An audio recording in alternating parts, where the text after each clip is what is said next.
Apa yang terjadi saat kita meninggal dunia? Pertanyaan ini seringkali menjadi misteri bagi banyak orang. Namun, agama telah memberikan kita gambaran umum mengenai kehidupan setelah kematian, di mana segala bentuk tindakan ataupun perilaku kita akan kita pertanggungjawabkan di sana. Tapi, apakah itu hanya satu-satunya penjelasan yang ada saat ini? Lalu, bagaimana sains memandang fenomena ini? Well, stay tune karena kita akan bahas di video kali ini.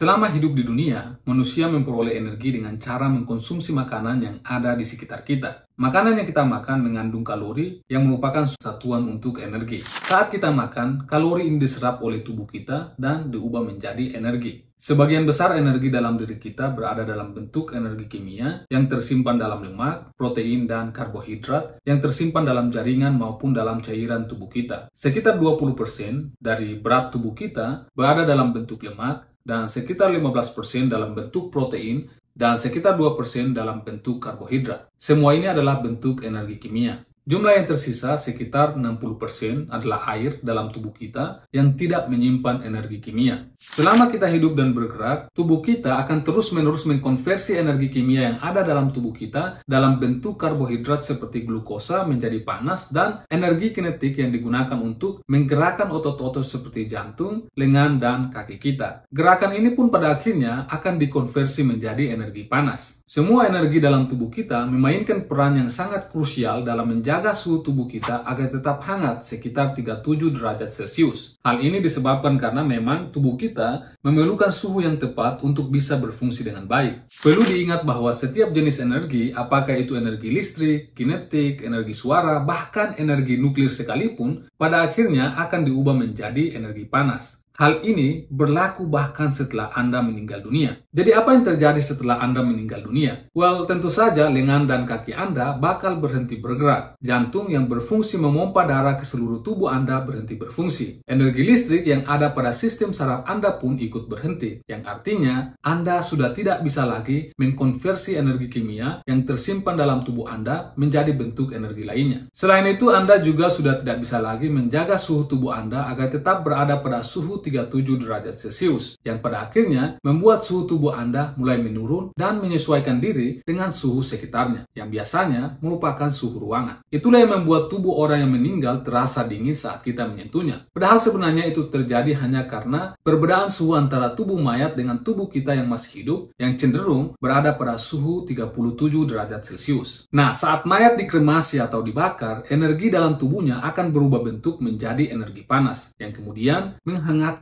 udara di sekitarnya. Jika kita dikubur misalnya, energi dalam tubuh kita juga pada akhirnya akan berubah menjadi energi panas. Tapi tubuh kita harus mengalami proses yang namanya dekomposisi dulu dan kembali ke alam sekitarnya melalui proses pemecahan oleh mikroba dan cacing. Studi dari Australian Museum menemukan bahwa belatung mampu menghabiskan 60% tubuh manusia dalam waktu seminggu. Namun, ini juga bergantung pada kondisi lingkungan di sekitarnya. Pakar neurobiologi asal Inggris, Mohib Kostandi, menjelaskan bahwa saat manusia dikuburkan, sel-sel dan jaringan tubuh akan melepaskan berbagai zat bernutrisi ke dalam tanah tempat orang tersebut disemayamkan. Hal ini membuat tanah tersebut kian subur dan kaya akan unsur hara. Hasilnya, tanaman yang tumbuh di sekitarnya bakal menjadi sehat dan lebih rimbun. Konsep siklus energi ini mencerminkan hukum kekekalan energi dalam fisika yang menyatakan bahwa energi memang tidak bisa diciptakan atau dimusnahkan, tetapi hanya berubah bentuk dari satu energi ke bentuk energi lainnya. Dengan demikian, energi yang pernah kita kumpulkan dari makanan selama hidup kita di dunia akan kembali ke alam atau lingkungan sekitar kita setelah kita meninggal. Artinya, kita mungkin secara fisik sudah tidak eksis lagi di dunia ini. Namun energi dalam tubuh kita masih tetap eksis dan hidup pada tumbuhan, tanaman, atau bahkan pada burung-burung yang terbang bebas di angkasa. Menarik bukan? Lalu bagaimana dengan kesadaran kita? Well, tentu saja ketika kita meninggal, kita kehilangan kesadaran. Dan sayangnya, sampai saat ini tidak ada bukti saintifik yang menunjukkan bahwa manusia bisa memiliki kesadaran setelah kematian. Ketiadaan bukti yang valid akan adanya kesadaran setelah kematian membuat eksistensi kehidupan setelah kematian diragukan oleh beberapa kalangan ilmuwan. Memang ada konsep menarik tentang alam semesta paralel dalam fisika modern yang mencoba menjelaskan fenomena kehidupan setelah kematian secara ilmiah. Misalnya, teori dalam fisika kuantum menyerangkan kemungkinan adanya dimensi lain di luar pemahaman kita. Dalam dimensi lain ini, spekulasi muncul bahwa energi dan kesadaran kita mungkin saja akan berpindah dan eksis dalam dimensi tersebut setelah kita meninggal. Hal ini mempertebal sedikit keyakinan kita mengenai kemungkinan adanya kehidupan setelah kematian. Namun lagi-lagi, semua penjelasan tersebut sifatnya hanya spekulatif atau interpretasi berdasar pada pandangan subjektif semata. Lalu, apakah itu berarti ide mengenai kehidupan setelah kematian hanyalah merupakan ilusi semata?